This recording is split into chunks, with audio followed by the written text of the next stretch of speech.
As much as I hate to admit it, I'm not much of a fisherman.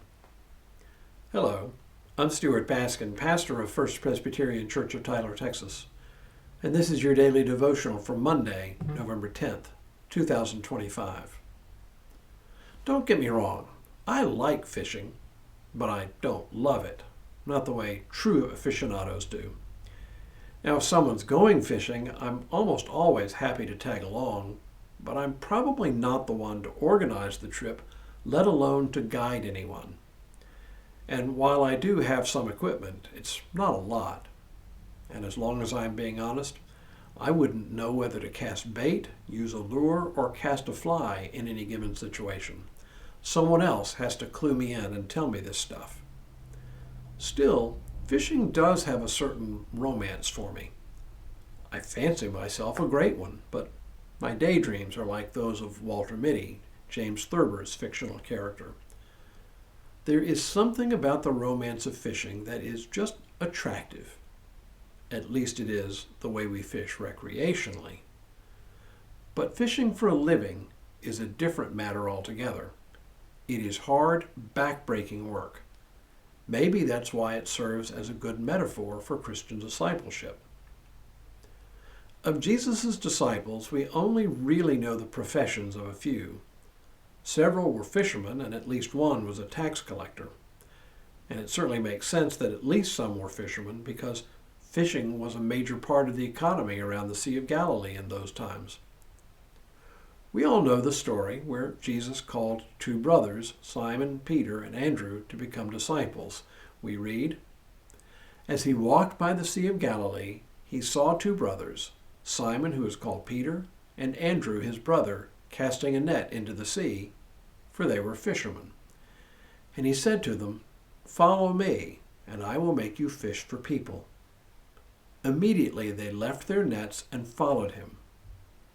As he went from there, he saw two other brothers, James, son of Zebedee, and his brother John, in the boat with their father Zebedee, mending their nets, and he called them. Immediately they left the boat and their father and followed him."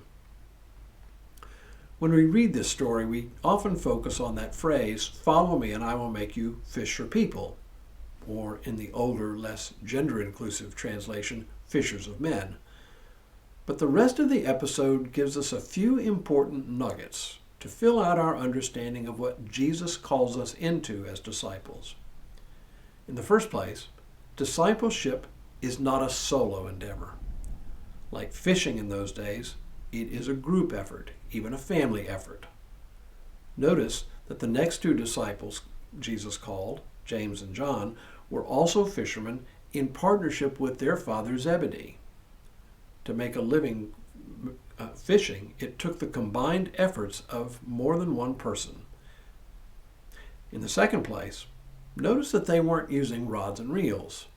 They weren't using bait or lures, and they sure weren't fly fishing either. No, they were using nets, casting nets. Notice that Jesus sees Peter and Andrew casting a net into the sea.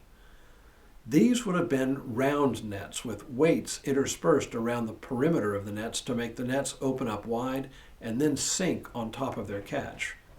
And there'd be a line attached to the middle to haul it back in. It's the same sort of rig you might see people using today to catch bait fish in the surf at the beach. They weren't casting lines and then waiting for fish. This was not relaxing work. They would have cast their nets and almost immediately hauled them back in over and over again, twisting their bodies to make the throw, then hauling the net back in, hand over hand.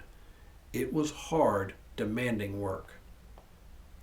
Finally, and this is a little background information, their nets would have been made of linen. Linen is a strong fiber, but it does require a lot of maintenance. There was no going fishing and then casually placing one's nets in the boat at the end of the day. No, linen nets required washing to get the fish gunk off them, lest they begin to rot. And they had to be mended, which is what James and John were doing with their father when Jesus called them. Fishing required a lot of attention to one's equipment. I dare say that a major part of a fisherman's day was spent not casting nets or even dealing with the fish, but repairing and maintaining equipment. If there's a lesson here for discipleship, it is that there are certain tasks that we have to keep up with. It's not always about feeling a spiritual high. Christian discipleship is not always or even primarily about the proverbial mountaintop experience. It is about attending to the routine tasks of discipleship like Bible reading, prayer, study, corporate worship, service to others. If fishing is an apt metaphor for Christian discipleship, it tells us this is not a solitary affair. It is a group effort. Second, it involves hard work. There's no getting around the necessity of actually casting one's nets and maintaining them in the meantime. And it does, therefore, require constant maintenance. There is no shortcut here, no 5-minute-a-day weight loss program. Net mending has to be done each and every day. Now may God continue to bless you and keep you in all that you do this day and in all the days ahead.